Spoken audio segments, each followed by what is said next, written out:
Nous avons des gens au gouvernement, et je pèse mes mots, qui de plus en plus nous entraînent vers une mafia d'État. Nous sommes sur la pente d'une corruption généralisée. Dites-moi une seule chose de bien pour le peuple depuis 2017. Une. Il n'y a pas de contrôle sur les élus. Un élu fait ce qu'il veut avec votre argent, avec mon argent.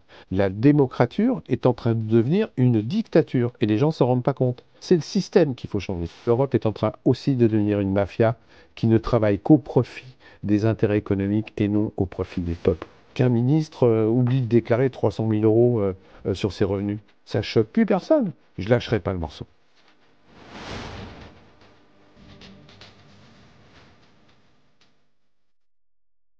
En 2017, la Macronie nous avait promis une République exemplaire. Alors, qu'en est-il 8 ans après?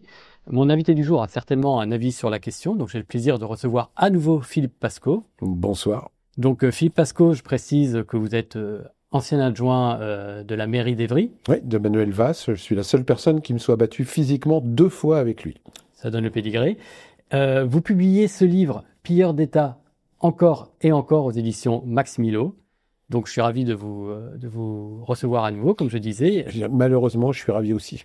Je précise par ailleurs d'ailleurs que vous êtes membre du conseil d'administration d'Anticor. Association qui lutte pour l'éthique en politique. Et je suis aussi référent du 89 dans Lyon. Voilà. Alors, je vous ai dit qu'on allait parler de Macronie, donc je propose d'entrer directement dans le vif du sujet. Il y a 2017, on nous promettait une république transparente, exemplaire. 8 ans après, qu'en est-il de cette promesse? Ce n'est qu'une promesse et c'est resté lettre morte. Monsieur Macron a promis beaucoup de choses. Monsieur Macron a promis une autre politique. Et en fin de compte, aujourd'hui, preuve à l'appui, et je le mets dans mon livre, la politique de Monsieur Macron est pire que celle d'avant. Alors comment on le matérialise? Comment ça se matérialise? Ça se matérialise par des lois qui ne servent à rien, par Alors, je vais prendre un exemple bien simple pour que les gens comprennent et comprennent de façon... Moi, je ne suis pas un type intelligent, je suis un type très pragmatique. Dites-moi une seule chose de bien pour le peuple depuis 2017. Une. La police, les retraites, la justice, les hôpitaux, les écoles, le code du travail, les prud'hommes. Une. Alors, je vais me faire Rien. l'avocat du diable. Je vais me faire l'avocat du diable, je vais vous dire la prime Macron, ce qui a été instauré suite aux Gilets jaunes. La prime Macron. Et vous croyez que ça a vraiment des effets? Et que quelque part, ça a permis aux gens d'être mieux dans leur peau? Et ça permet aux gens, aujourd'hui, combien il y a de gens qui crèvent de faim? Aujourd'hui, des gens gagnent le SMIC et dorment dans leur voiture. C'est ça le mieux? Aujourd'hui, on nous dit partout que tout va mieux. Et les banques alimentaires n'ont jamais eu autant de clients parce qu'il y a des gens qui ne mangent pas à leur faim tous les jours. Donc moi, je suis désolé, depuis 2017, pour des gens qui nous avaient promis le nirvana, qui nous avaient promis une autre politique. Il n'y a rien de mieux. C'est pire. Et malheureusement, je suis obligé d'écrire des livres là-dessus. Mais comment vous expliquez que ce soit spécifique à la Macronie? Parce que finalement, la Macronie, si on ressort des archives, en 2017, c'était l'enfant de François Hollande. Oui, oui, enfin non, c'était c'était l'enfant caché de François Hollande qui lui a fait un bébé dans le dos, entre nous. Hein. Tout à fait. Donc c'est pas tout à fait la bonne expression. Mais c'était surtout un piège, c'est-à-dire que c'est quelqu'un qui nous a fait croire qu'on allait faire mieux. Et en plus, les gens sont tombés dans le panneau parce que en 2017, on s'était fait avoir par la gauche. On s'était fait avoir par la droite. On s'était fait avoir par le centre. On a un type qui se faisait passer pour Kennedy, qui sautait une petite vieille. On a cru que ce mec-là allait être le nirvana pour le peuple. Et en fin de compte, ça n'a pas eu ça depuis 2017. Et la première loi qu'il a faite, c'est un mensonge, ce n'est que de la communication. Moi, je me rappellerai toujours la super loi sur la moralisation de la vie politique en France. Rien. Plus de 3 mandats, pas plus de 3 mandats pour les élus. Mensonge. Pas de casier judiciaire vierge, qu'il avait mis dans son programme page 27. Mensonge. Etc., etc., etc. Aujourd'hui, malheureusement, nous avons des gens au gouvernement, et je pèse mes mots, qui de plus en plus nous entraînent vers une mafia d'État. Et je vais vous donner un exemple bien précis par rapport à ça, pour faire court. Sous le gouvernement Hollande, j'avais référencé 30% des membres du gouvernement qui avaient eu affaire au fisc ou à la justice. Sous le gouvernement Macron, et je ne suis pas anti-Macron, j'en suis à 60% des membres du gouvernement qui ont eu affaire au fisc ou à la justice. 2018, juste un petit peu après l'élection de mai 2017. En 2018, 21 ministres du gouvernement Macron avaient déjà eu affaire à la justice ou au fisc. Et c'est ça, la nouvelle politique qu'on nous propose encore aujourd'hui. Alors, ils avaient eu affaire à la justice, mais est-ce qu'ils Ou au avaient été fisc. condamnés? Ils avaient eu affaire à la justice ou au fisc. Après, il y en a qui ont été condamnés, et après, il y en a qui ont de très bons avocats. Ou il y en a qui sont encore en procès. Rappelez-vous qu'aujourd'hui, la justice, elle est à plusieurs vitesses. Elle est très rapide pour les petits, mais elle est très lente pour les grands élus. Je rappelle toujours le procès Balladur, plus de 20 ans, le procès Tibéri, plus de 20 ans, le procès Chirac, plus de 20 ans, le procès Sarkozy, on en est à combien depuis 2012? On est à 12 ans déjà. Donc c'est très très lent pour ces gens-là. Mais quand vous êtes mis en examen pour corruption, excusez-moi, c'est que quelque part, il y a quand même des faits concomitants au fait que vous avez été un petit peu corrompu. On n'est pas en train de parler de petites mises en examen pour un panier de basket qui est tombé. On n'est pas en train de parler de mise en examen pour une petite fioriture de dépassement d'honoraires de 100 euros sur... Non, non. On parle de mise en examen pour des sommes d'argent conséquentes. On parle de mise en examen pour des ministres qui s'étaient permis de construire un étage dans un immeuble classé, alors qu'elle n'avait pas le droit. On parle de ministres qui sont permis d'acheter des Maserati avec de l'argent plus ou moins sale. On parle de ministres qui, quelque part, ont détourné, je pèse mes mots, attention, présumé innocent, 9 millions d'euros, dont je ne sais pas très bien où ils sont passés, ça c'est pour le président, ou de ministre qui est aujourd'hui ministre de la Culture, qui a quand même touché 9 millions dans des affaires de lobbying dans une grosse entreprise. On n'est pas en train de parler de petites sommes. Donc ces gens-là détournent beaucoup d'argent. Ces gens-là font de la corruption à une haute échelle. Et ça, c'est pas logique. Et de 20, voilà le 20e numéro de Front Populaire, il est consacré à la question du fascisme. Le mot est utilisé, comme on le sait, à toutes les sauces. Même chose avec extrême droite, avec vichiste, avec pétiniste. On a voulu dans ce numéro réfléchir à la question du qui est fasciste, qui peut être dit d'extrême droite. D'ailleurs, il y a évidemment des contributions formidables qui abordent des questions de l'antisémitisme, du négationnisme. Qui était Le Pen? Est-ce que Jean-Marie Le Pen, c'est Marine Le Pen? Ça permet de remettre les pendules à l'heure pour éviter d'utiliser les mots n'importe comment et faire de telle sorte que s'il y a une menace d'extrême droite et s'il y a une menace fasciste, on puisse la désigner. Quand on voit des fascistes partout, ils ne sont plus nulle part. Et il me semble que la conclusion de cet ouvrage, c'est que s'il y a du danger, c'est peut-être pas forcément sur le côté droit de l'échiquier qu'il faut aller voir, mais qu'il peut y avoir aussi des fascismes rouges. Est-ce qu'il y a un lien observable entre l'extrême centrisme et le monde, on va dire, le monde de la finance, la Startup Nation? Vous voyez un petit peu. Ah ben non, c'est complètement perméable. Justement, tout ce mouvement qui a les faveurs du vote des cadres supérieurs, des retraités aisés, et ces affaires que vous constatez. Autrement dit, est-ce que l'argent attire l'argent? C'est pas l'argent qui attire l'argent, c'est que les gens se renseignent de moins en moins et ont de moins en moins d'informations.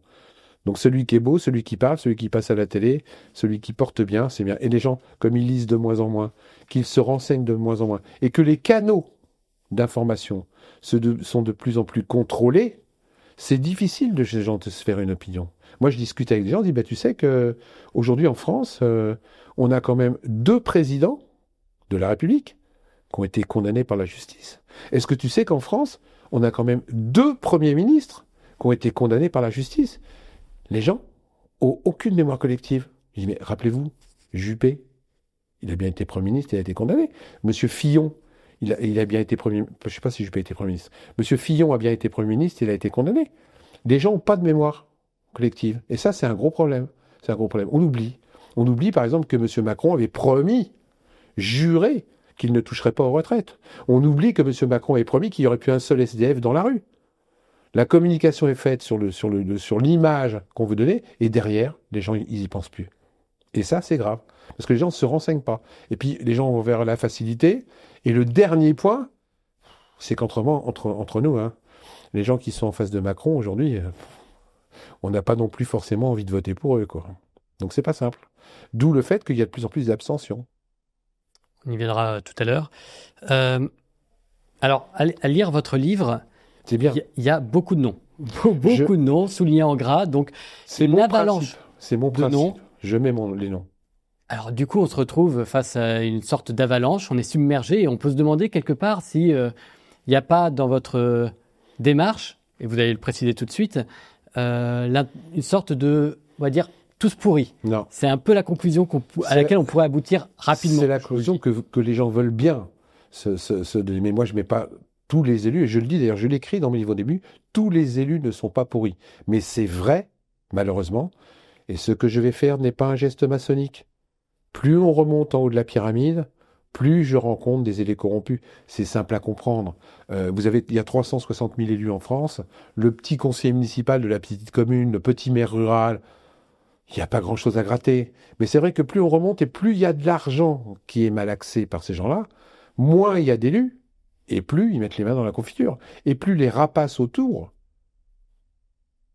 font miam-miam avec des élus qui corrompent. Parce qu'il ne faut pas oublier qu'il y a les élus, mais il y a aussi ceux qui corrompent. Et il y en a de plus en plus. Parce que la soupe est vachement bonne. Parce que quelque part, quand vous faites passer une loi pour éviter qu'on regarde trop les OGM, etc., c'est des millions d'euros que se mettent dans la poche des industriels qui nous empoisonnent par la même occasion. Quel est le moteur de cette corruption L'argent. Justement, j'y viens. Est-ce que ça veut dire qu'il faudrait payer plus nos élus pour qu'ils soient moins tentés ?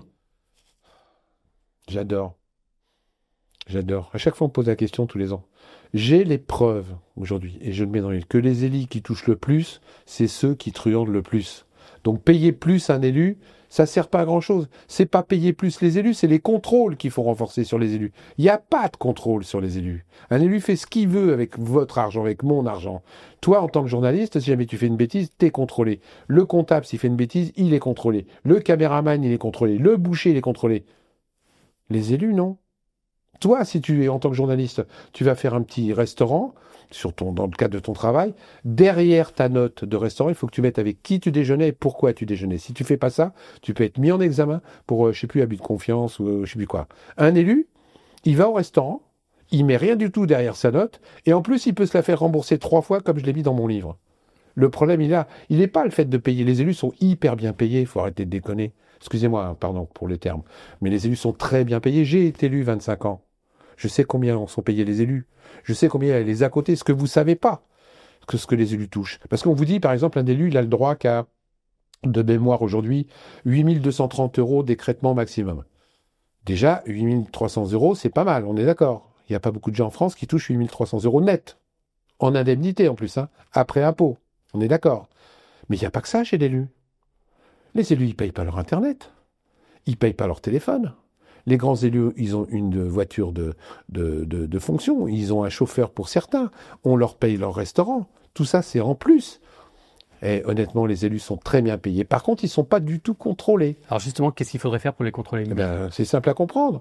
Les contrôler, c'est-à-dire qu'ils contrôlent l'argent qu'ils dépensent, qu'ils puissent rendre des comptes, qu'ils publient ce qu'ils font. Moi, j'ai connu une élue qui le faisait, qui a d'ailleurs pas été réélue, donc ça pose question par rapport aux élus très honnêtes.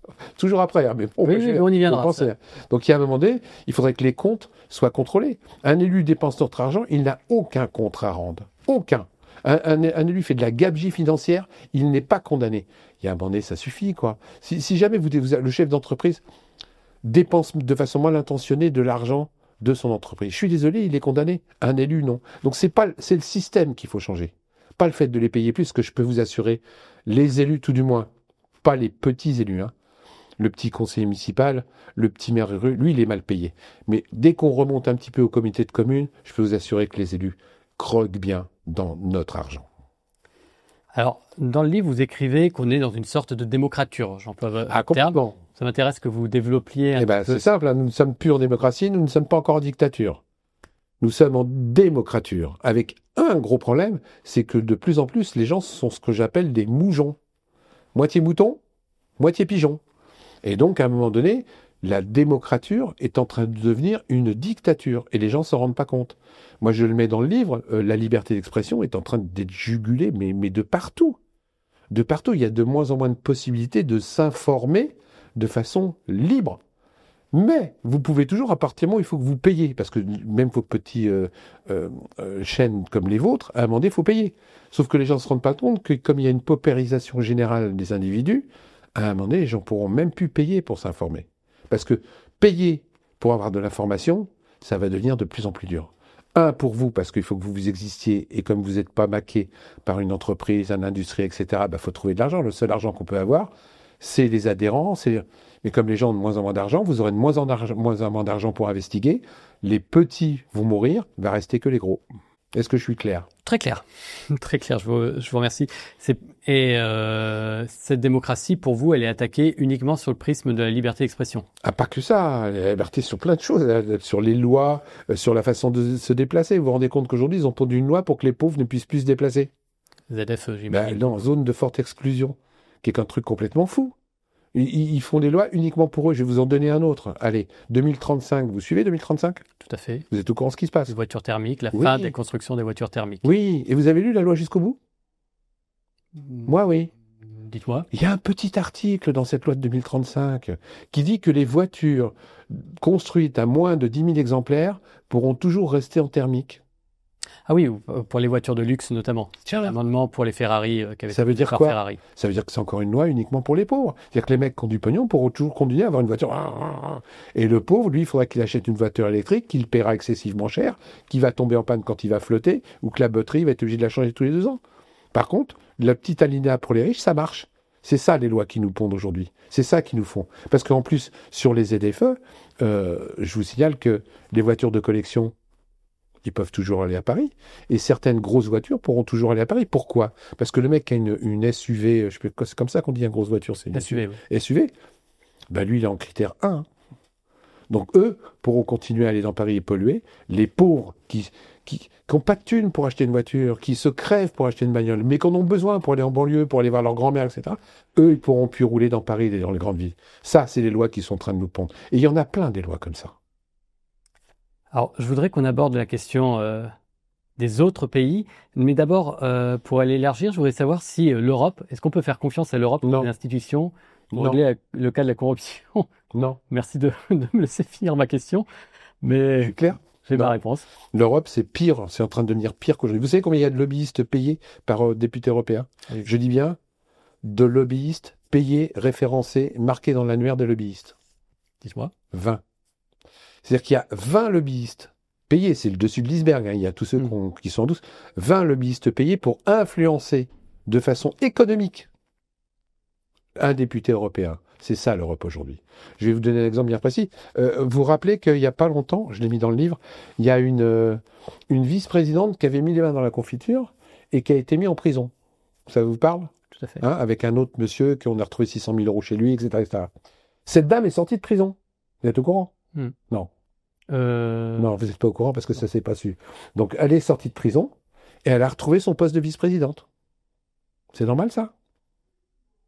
Est-ce que c'est normal? Eh bien, c'est ça, l'Europe, aujourd'hui. Moi, j'ai l'exemple que je ressors toujours, où il y a quelques années, on a gaulé 2 députés européens dans une chambre, imparable, avec caméra vidéo, etc., en train de se faire remettre des sommes en liquide de l'ordre de 100 000 euros pour voter sur certains dossiers. Est-ce que je suis clair là aussi? Eh bien, vous savez ce qu'ils ont eu? Pas bien. Recommencez pas. Fermez la porte, on passe à autre chose. 100 000 euros pour voter des choses qui n'ont pas à voter, c'est pas bien. Recommencez pas. C'est ça l'Europe aujourd'hui. L'Europe aujourd'hui, c'est tenu par des... Et je suis pas anti-Europe, hein. Qu'on soit bien clair, je suis pas Asselineau à Donf, etc., même si j'ai bien connu M. Asselineau. Je dis simplement que l'Europe est en train aussi de devenir une mafia qui ne travaille qu'au profit des intérêts économiques et non au profit des peuples. Vous vous rendez compte que l'Europe, je ne l'ai mis pas dans celui-là, mais dans un autre de mes livres, a monté une commission pendant 3 mois, 4 mois, pour supprimer des mots de la langue française. Super travail de l'Europe. On aurait, si jamais cette commission qui a fait un rapport, hein, et heureusement ça a été bloqué, et cette fois-ci par le pape. Il voulait supprimer Noël. Non mais attends, on va où? De quoi vous vous mêlez? De quoi vous vous mêlez? Vous savez que l'Europe, moi je suis pas contre l'Europe, alors je compare souvent, et je vais être clair là-dessus, l'Europe a un syndicat de copropriétaires. Un syndicat de copropriétaires, c'est un syndicat qui gère les espaces communs de l'ensemble des appartements de l'immeuble. Vous me suivez? L'Europe, ce qu'elle est en train de faire, et là je suis d'accord, tu t'occupes des pelouses, tu t'occupes du gardiennage, tu t'occupes de l'entrée, tu t'occupes des digicodes, tu t'occupes des lumières dans l'escalier de l'immeuble. Ok, ça c'est normal parce que ça profite à l'ensemble des copropriétaires. Donc là, moi je suis pas contre. Par contre, aujourd'hui, l'Europe est en train de s'occuper de la couleur du papier peint de ma chambre. Là, ça commence à m'agacer. L'Europe est en train de s'occuper de savoir que faut que je mange du fromage qui soit hyper végétalisé, je sais pas quoi, etc.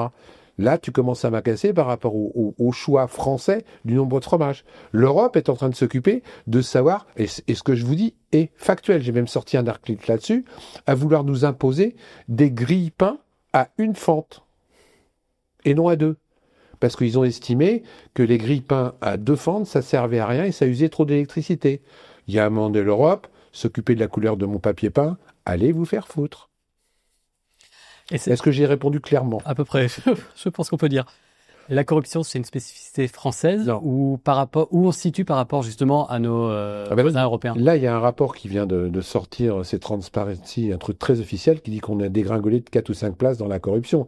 Alors, on n'est pas encore un pays totalement corrompu, comme il y a dans certains pays où on découpe les gens comme moi en morceaux, on les retrouve dans une malle, etc. Mais on s'y dirige. C'est-à-dire qu'aujourd'hui, si on ne fait pas gaffe, nous sommes sur la pente d'une corruption généralisée. Pourquoi? Parce que quand la corruption commence à se répandre aux étages supérieurs, comme c'est en train de se faire, à un moment donné, et là, c'est pas moi qui l'ai dit, c'est un type qui s'appelle Macron, là, ça ruisselle justement. Et ça ruisselle vers le bas. Et la corruption qui ruisselle vers le bas, ça descend tous les étages. Et à un moment donné, tous les étages sont corrompus. Et on est en train d'assister à ça. Parce que les gens, comme ils voient de la corruption autour d'eux, et que la corruption devient banalisée. C'est-à-dire qu'aujourd'hui, mais ça choque plus personne qu'un ministre oublie de déclarer 300 000 euros sur ses revenus. Ça choque plus personne. Ça choque plus personne qu'un ministre de la Culture soit mis en examen alors qu'elle était garde des Sceaux. Ça choque plus personne. Donc le problème, c'est que c'est en train de se généraliser parce que chacun essaie de sauver sa peau. Quand le code du travail est cassé, quand la sécurité sociale est cassée, quand les hôpitaux sont cassés, quand le travail est cassé, quand vos retraites deviennent merdiques, chacun se replie sur sa famille, sur sa femme, ses enfants, ses voisins, chacun pour sa gueule. Donc si moi je peux profiter du système, je vais en profiter aussi. Et c'est ça qu'ils sont en train de mettre en place. Et est-ce qu'on peut s'inspirer des pays nordiques? On devrait, mais c'est une autre mentalité.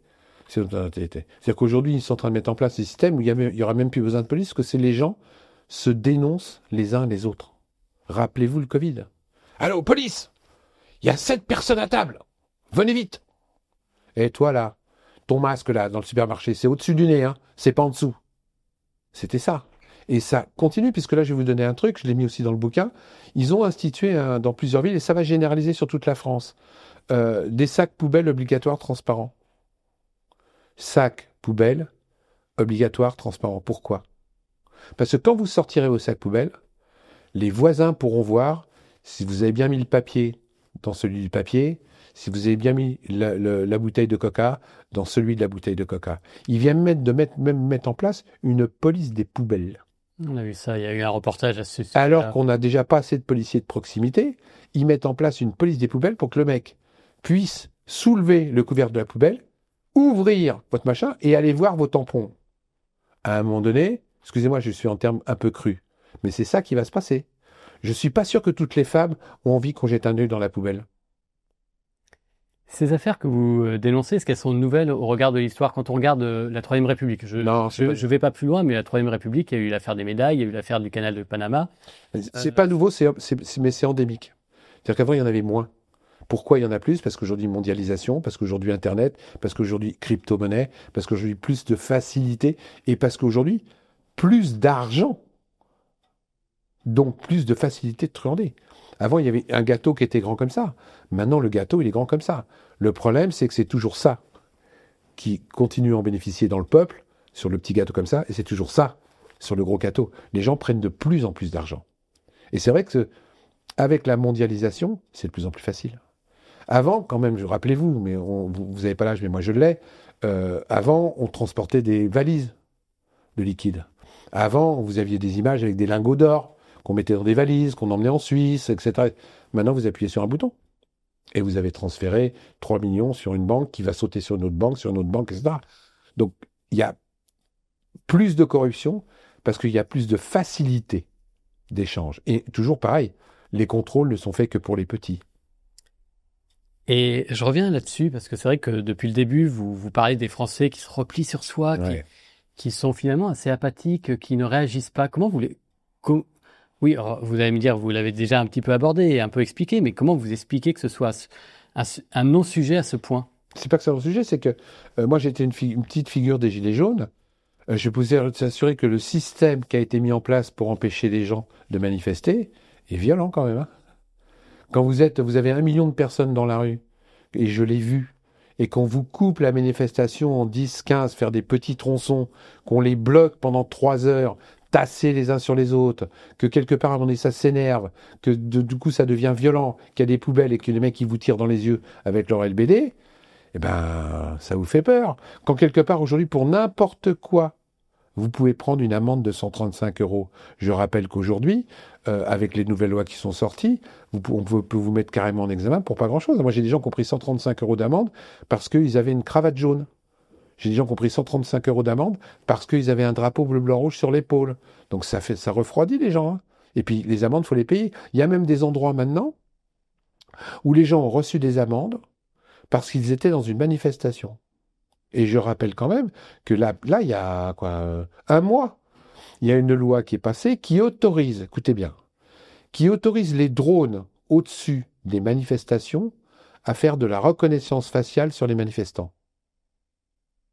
Le lambda, il a peur maintenant, donc quelque part, il dit je reste chez moi, hein. Et pire, parce qu'en plus, c'est des menteurs dans la communication, parce que les mêmes drones, sur la frontière espagnole, eux, ont eu interdiction de faire de la reconnaissance faciale. Ça veut dire quoi? Ça veut dire que reconnaissance faciale sur les manifestants, et à la frontière espagnole, la drogue qui passe, les terroristes, les passeurs d'émigrés, eh ben eux, pas de reconnaissance faciale. Donc il y a quand même un truc qui est bizarre dans la façon dont ils nous gèrent. Et ça, ce que je dis est factuel, hein. Mais alors, les Gilets jaunes, c'était le premier mandat d'Emmanuel Ouais. Macron. Il a été réélu pourtant. Donc, Pardon, ça, il a été réélu avec 17% des voix. Il a été réélu, je suis d'accord. Il est réélu. Sauf que tout est fait pour que les gens n'aillent pas voter. C'est aussi ça le problème. Tout est fait pour faire peur aux gens. Moi, je me suis battu avec des Gilets jaunes, hein, au deuxième mandat. J'étais à Marseille à un moment donné, je sors d'une conférence et je vois des Gilets jaunes au deuxième tour qui distribuent des tracts pour voter Macron. Je dis, mais attendez les mecs, vous n'avez pas pris assez d'amendes? Vous vous êtes pas fait assez crever les yeux? Bah ouais, mais je comprends, sinon le fascisme, etc. Mais bonhomme, il y a le bulletin blanc. Moi, je te demande pas de voter le fascisme, mais il y a une démocratie, il y a une possibilité de mettre un bulletin blanc. Va mettre ouais, le bulletin blanc, ça sert. Bah oui, ça sert à rien parce que personne ne les met. Remplissez les urnes de bulletins blancs si vous n'êtes pas d'accord par rapport au panel politique qu'on vous offre. Quand les bulletins blancs, nous sommes dans des sociétés médiatiques. Le jour où les bulletins blancs... Ah, excusez-moi, j'ai mal à l'épaule. Le jour où les bulletins blancs dépassent les exprimés, ils sont morts. Vous savez avec combien sont élus la moyenne d'élection d'un élu aujourd'hui, haut de gamme? 1,2 électeurs sur 10. C'est-à-dire qu'aujourd'hui, un élu est élu avec 1,2 électeurs sur 10. Je parle par rapport aux inscrits. Cherchez pas. C'est vachement facile d'être élu avec 1,2 électeurs quand vous êtes un ripou. Vous arrosez un petit peu, vous faites votre petit machin et ils sont élus. Mais les coupables, c'est les gens qui ne se servent pas de la démocratie. Il y a des endroits où il y a 90% d'abstention. 90% d'abstention avec 3 ou 4 candidats au premier tour. Est-ce que vous croyez vraiment que c'est la démocratie? Mais c'est ce qu'ils veulent. Parce que ça les arrange que les gens n'aillent pas voter. Donc vous n'êtes pas d'accord pour le panel, votez blanc. Ça fait partie de la démocratie. Il y a 96 pays où le vote est obligatoire. Moi, je milite pour le vote obligatoire. À partir du moment où il y a un vote obligatoire, le bulletin blanc devient un vote politique. Ils sont obligés de mettre un quota. Et si on dépasse ce quota, tous les candidats rentrent chez eux. Mais ça, tous les partis politiques ne veulent pas. Et je peux vous citer un exemple par rapport à ça. Factuel. Il y a quelques années, il y a une commission qui s'est réunie à l'Assemblée nationale. C'est une commission, c'est les mecs de droite, les mecs de gauche, le centre, le Parti communiste, le RPR qui se réunissent pour décider d'un truc. Cette commission devait décider, ce que je vais vous dire est vrai, hein. Cette commission devait décider s'ils allaient mettre les bulletins blancs dans les bureaux de vote. Candidat A, candidat B, un bulletin blanc. Au bout de 15 jours, il a quand même fallu 15 jours de réunion, ils sont sortis et M. Jérôme Guedj était rapporteur de cette commission. officiellement, il a déclaré officiellement qu'il ne pouvait pas le faire. Parce que mettre des bulletins blancs dans les bureaux de vote, ça allait coûter trop cher. Vous croyez que c'est vrai, ça? Sauf que ces gens-là se sont dit, droite, gauche, centre et tout, si on met les bulletins blancs dans les bureaux de vote, les gens vont les prendre. Et si les gens les prennent, on aura moins de voix pour nous. Ils ne veulent pas qu'on se serve des bulletins blancs. Donc moi, je me dis, si ces gens ne veulent pas qu'on serve des bulletins blancs, si ces gens ne veulent pas qu'on aille voter malgré ce qu'ils disent, au contraire, il faut y aller. C'est la seule façon de se débarrasser des élus ripoux. Alors, il y a quelque chose qui est un peu déprimant dans votre livre, il y a un chapitre sur l'honnêteté, la transparence. C'est-à-dire, vous avez des députés qui font acte de transparence et qui, sont pas élus. Malheureusement, ne sont pas réélus ensuite. C'est un peu démoralisant, non? Oui, mais c'est les gens c'est pour ça que j'ai pris ma croix et que j'essaye d'éveiller les consciences.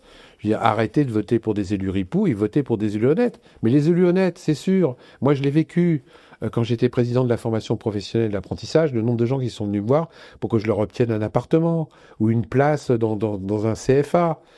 Et je disais aux gens, mais t'es prioritaire, ta femme t'a mis dehors, t'es tout seul avec tes enfants.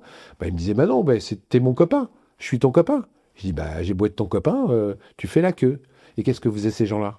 Oh putain, t'as la grosse tête, je voterai plus pour toi, et je vais en parler à tout le monde, etc. Donc dès que t'es honnête, le problème c'est que ça intéresse plus les gens. Parce que rappelez-vous, Balkany a été élu pendant je ne sais pas combien d'années, Guérini, pour prendre en face, a été élu pendant je ne sais pas combien d'années, parce que un escroc, il est sympa avec toi, tu le connais, il te serre la main, il te paye le café, il t'a aidé pour ta fille. Donc ça intéresse pas les gens veulent tous l'honnêteté en politique, mais à condition que ça soit l'autre. Le mien, non, moi, mon maire, je le connais. Bon, ok, il a fait quelques bêtises, mais voilà. Et là, le problème il est là, parce que rappelez-vous Cahuzac.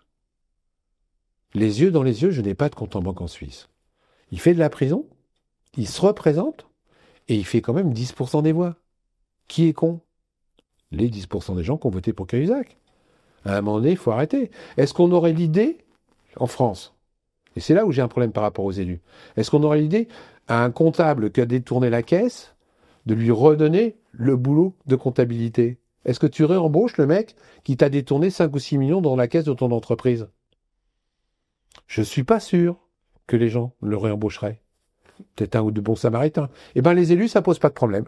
Les mecs, ils détournent des millions de notre argent. Et on revote quand même pour eux. Il faut que les gens aussi élèvent leur degré de conscience. Ça pose aussi la question du casier judiciaire. C'est un de vos combats, justement. Comment faire pour que le casier judiciaire s'applique? On va y arriver. Je ne vais pas céder. On va y arriver. Nous sommes encore dans un pays où on peut si on veut. Donc je vais tanner, comme je le fais depuis maintenant 10 ans, 11 ans, puisque j'ai commencé en 2013. Le casier judiciaire pour les élus, c'est le B.A.B.A. Ils le feront un jour. Encore une fois, les lois ont même été renforcées sur le casier judiciaire. C'est-à-dire qu'il y a des métiers, aujourd'hui, où tu dois présenter ton casier judiciaire vierge tous les ans. Tous les ans. Je ne sais pas si je vous l'ai déjà dit, mais il y a un film qui a été fait avec Clint Eastwood, un biopic sur les attentats des 3 Américains qui ont sauvé des gens dans un train entre la France et l'Angleterre. Clint Eastwood a fait un biopic là-dessus.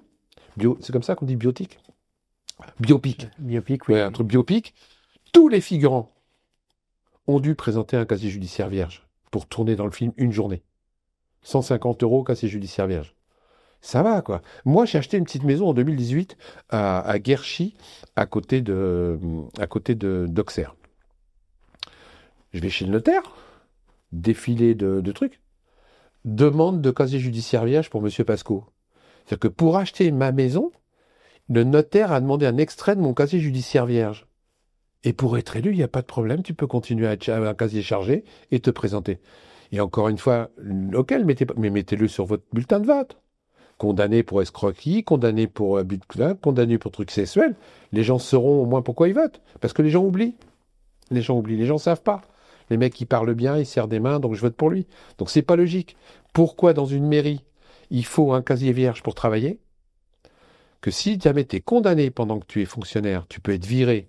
Maintenant, il te retire plus ta retraite. Mais il y a quelques années, en fonction de la condamnation, on pouvait te retirer ta retraite. Et un élu, lui, il peut être casier chargé, il se présente sans problème et il dirige la mairie. Je lâcherai pas le morceau. Alors, à l'inverse. Et en plus, Macron m'a menti là-dessus. vous allez nous expliquer pourquoi, mais je vais quand même poser ma question juste avant. Est-ce qu'il n'y a pas un risque, à l'inverse, d'une instrumentalisation de la justice qui pourrait, comme ça, éliminer des candidats pour des raisons... Oui, c'est ce qu'on me sort à chaque fois. Ben alors, si... La question se pose. Hein. Oui, mais ça c'est la question. Mais on pose la loi et puis après on affinera. Moi, je parle pas D'ailleurs, la loi a déjà été posée, hein, elle a été faite. Je parle pas de petits délits. Hein.